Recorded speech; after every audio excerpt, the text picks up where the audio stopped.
हम लोग जो है एनडीए का आज दूसरा पेपर लेके आ गए। हमने जो है पिछले सप्ताह में आपको जो है एनडीए का जो है 2021 का पेपर 1 हमने सॉल्व कराया था।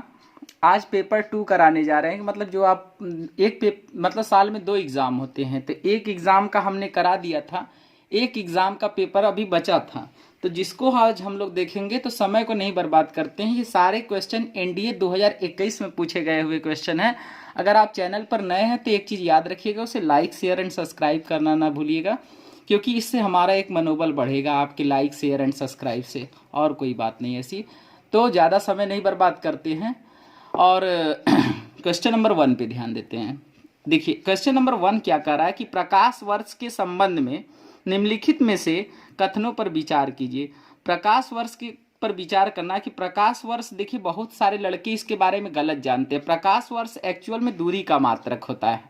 प्रकाश वर्ष किसका मात्रक होता है? दूरी या लंबाई का मात्रक होता है। एक वर्ष में प्रकाश की चाल से चली गई जो दूरी होती है वही प्रकाश वर्ष कहलाती है, जो कि बहुत छोटी नहीं बहुत बड़ी दूरी होती है। तो इसीलिए यहाँ पर 4 ऑप्शन आपके सामने स्क्रीन पे दिख रहा होगा कि पहला दिया प्रकाश वर्ष अति दीर्घ दूरियां नापने के मात्रक हैं, प्रकाश वर्ष अति दीर्घ काल अंतराल मापने के हैं, प्रकाश वर्ष की तीव्रता मापने के मात्रक है। ऊपर दिया हुआ कौन सा कथन सही है, ये आपको ढूंढना है। देखिए प्रकाश वर्ष तो हम पहले ही बता दिए कि दूरी का मात्रक है। तो यहाँ पर जो ऑप्शन 1 हमारा जो ऑप्शन डी होगा, यहाँ हमसे बी बन गया है, ऑप्शन डी करेक्ट होगा। तो ये याद रखिएगा। अगर जो है मान लीजिए आप जानना चाहते हैं कि कितना होता है, तो ये भी आपको बताया जा सकता है।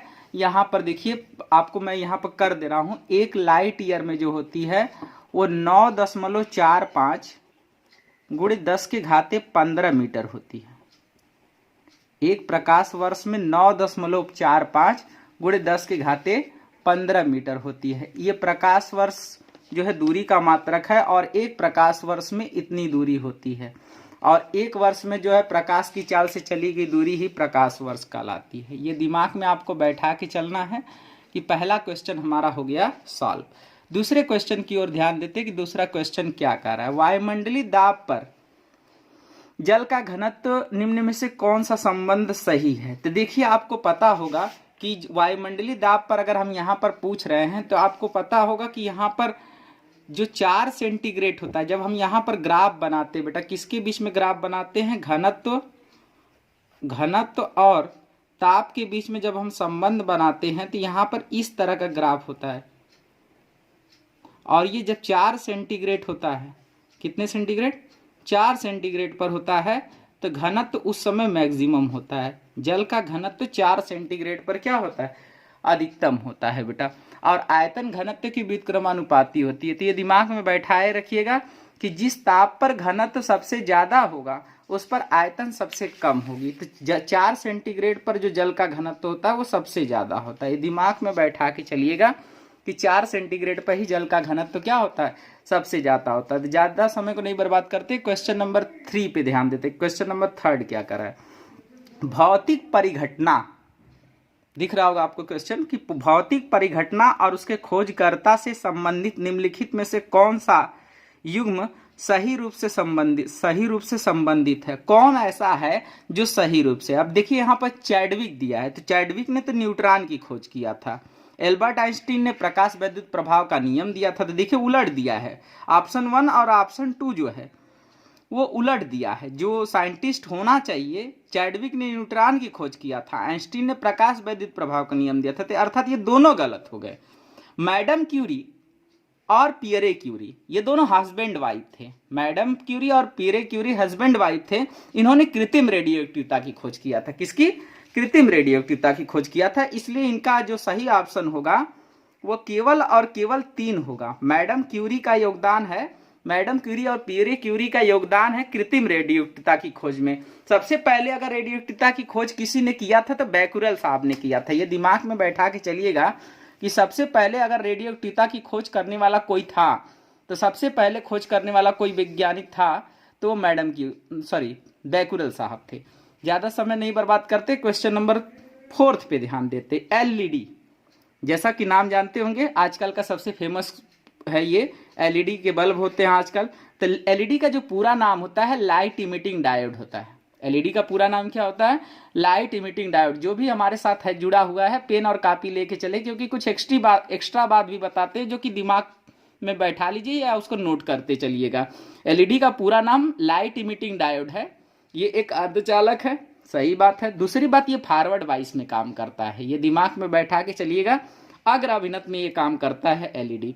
तो एलईडी का पूरा नाम क्या है जो एनडीए में पूछा हुआ 2021 में क्वेश्चन है, वो उसका नाम है लाइट इमिटिंग डायोड। मतलब ऑप्शन थर्ड जो होगा वो सही होगा। और ये एलईडी किस में काम करता है? तो अग्र अभिनत में काम करता है, दिमाग में बैठा के चलिएगा।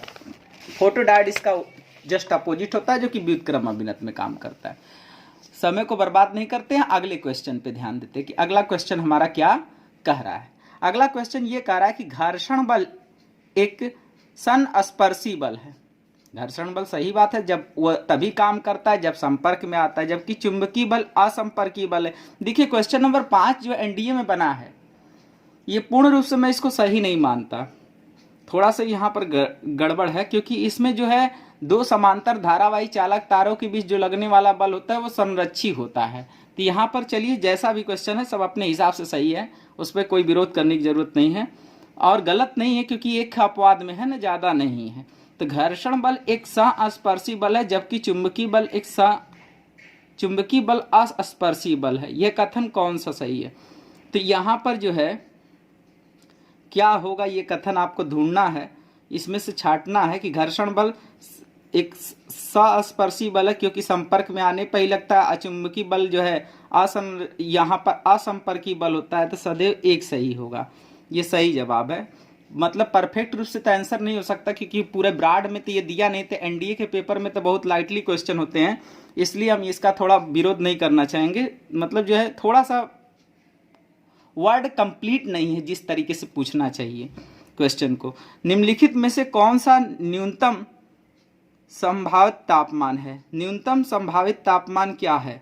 तो यहाँ पर जो होगा परम शून्य ताप -273 डिग्री सेंटीग्रेड। प्रयोगों में देखा गया तो वो अलग ताप है, यहाँ पर कहाँ तक संभव है तो ये याद रखिएगा कि -273 सेंटीग्रेड तक।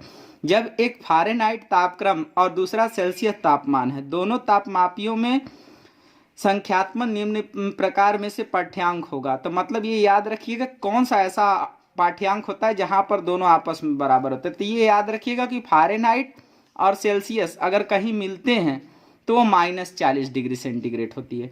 -40 पे सेल्सियस और फ़ारेनहाइट दोनों आपस में क्या होते हैं? बराबर होते हैं। अगला क्वेश्चन पे ध्यान देते हैं कि अगला क्वेश्चन क्या कर रहा है। कि अगला क्वेश्चन ये कर रहा है कि निम्नलिखित में से कौन से प्राथमिक रंग में से है? कौन सा प्राथमिक रंग? अर्थात वह रंग जो किसी और को मिलाने पर न बने। प्राथमिक रंग उन्हें कहते हैं जिनको आप किसी दूसरे रंग को मिला करके आप न बना पाए। प्राथमिक रंग को किसी और रंगों को मिला करके नहीं बनाया जा सकता। तो इसमें 3 कलर होते हैं, मुख्यतः 3 कलर होता है प्राथमिक रंग में, नीला, लाल और हरा। नीला, लाल और हरा होता है। तो ये दिमाग में बैठा के चलिएगा, ये हमारे प्राथमिक रंग होते हैं। इनको जो है आप किसी दूसरे रंगों की सहायता से नहीं बना सकते। अगला क्वेश्चन चलते हैं कि एक कांच का प्रिज्म श्वेत प्रकाश से विभिन्न रंगों में विभक्त करता है। इस घटना में को प्रिज्म द्वारा विक्षेपण डिस्पर्सन कहा जाता है। ये कौन सा कथन सही है? तो आपको पता होगा कि डेल बराबर जो होता है, डेल बराबर होता है, आपको पता होगा डेल बराबर जो होता है n-1 इंटू ए होता है। तो डेविएशन जो है रिफ्रैक्टिव इंडेक्स पर डिपेंड कर रही है। रिफ्रैक्टिव इंडेक्स को हिंदी में क्या कहते हैं? अपवर्तनांक कहते हैं। तो अर्थात जिसका अपवर्तनांक ज़्यादा होगा, जिसका भी अपवर्तनांक ज़्यादा होगा उसका विचलन भी सबसे ज़्यादा होगा।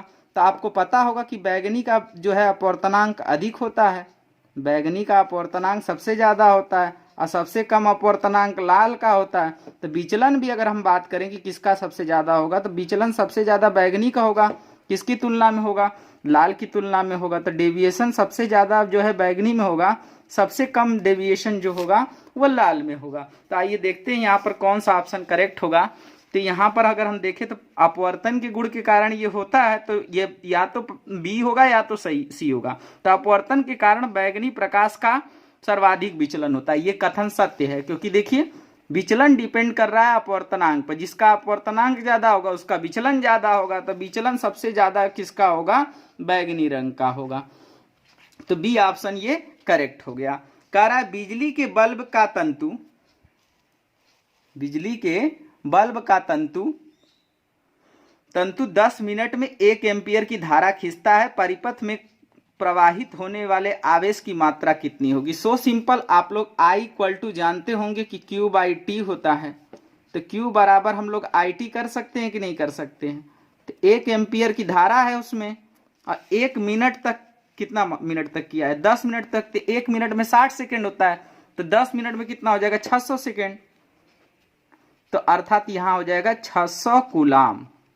कितना हो जाएगा, 600 कूलाम हो जाएगा। तो इस तरीके से हम लोग एक बार फिर से दिखा दे रहे हैं कि देख लीजिए इसको, 600 कूलाम इसका आंसर होगा। I equal to Q by T होता है, तो Q बराबर IT रख करके निकाल दिया जाएगा। निम्नलिखित में से कौन सा सूत्र वैद्युत शक्ति को नहीं दर्शाता है। तो वैद्युत शक्ति को कौन सा नहीं दर्शाता है ये देखना है।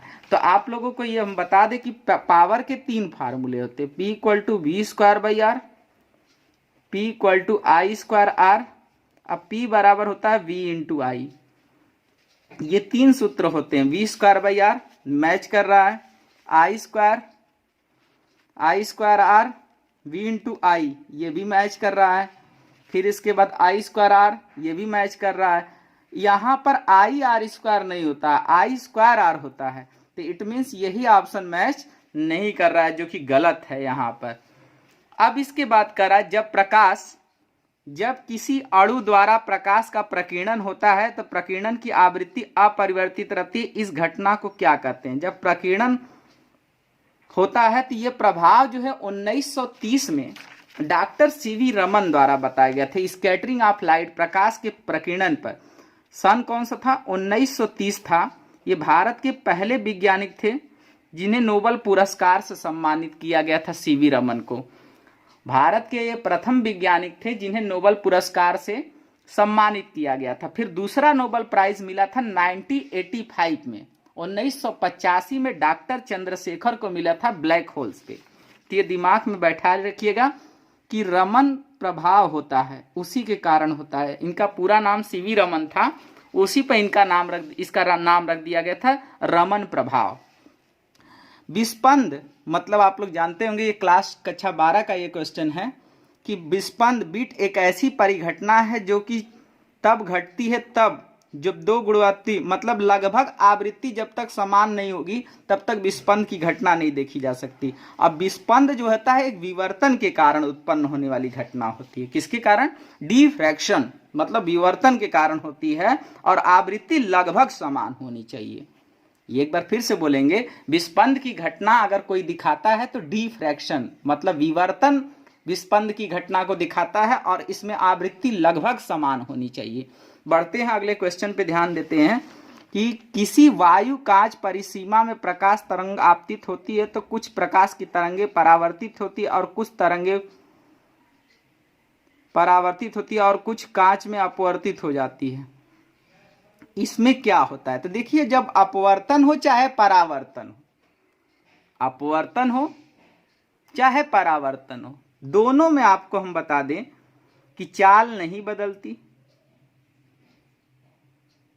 सॉरी, चाल और तरंग दर, माफी चाहते हैं, परावर्तन और अपवर्तन में चाल और तरंग दर दोनों बदलती है, आवृत्ति सदैव नियत होती है। और चाहे परावर्तन हो चाहे अपवर्तन हो, दोनों में कुछ न कुछ भाग प्रकाश का अवशोषित हो जाता है, जिससे ब्राइटनेस मतलब चमकीलापन घट जाता है।